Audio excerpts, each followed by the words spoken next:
tinka kalal melta anhena ka omang azuna kawai ka amreng tahang ka chandang tukianga tuana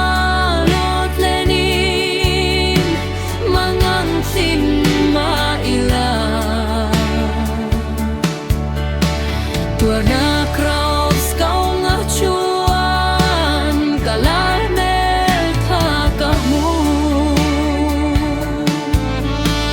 halal pa anzanga an mangai silo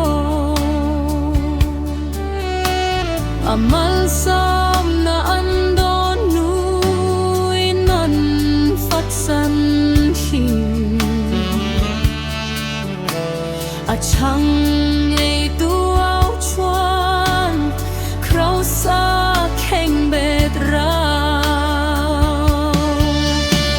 ka om reng to hang ka chan dang tu kianga tuana lot lening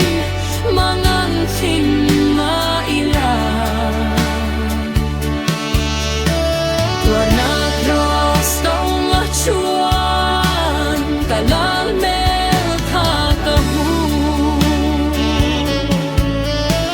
har sat na karah pau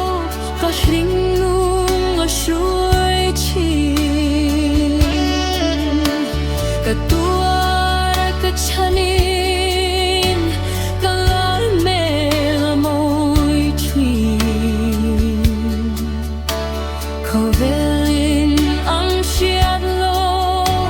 kalariang vaya kha ka amreng to hang ka chandam tu kianga tuarna lot lenin mangang thin ma ila tuarna kraus kau ngacuan kala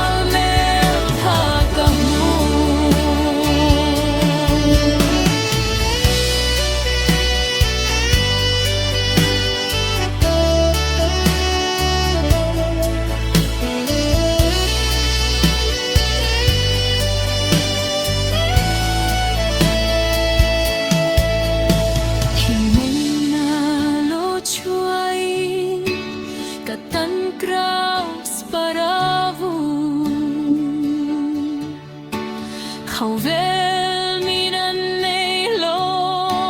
lungawi na lal krista tuarna channa trangin katlara wa chamti ka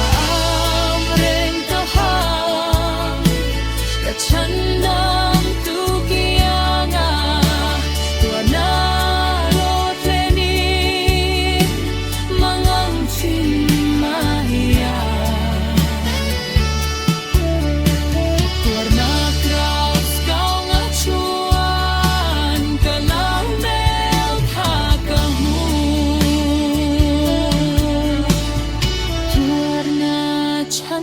trangin katlara wa chamti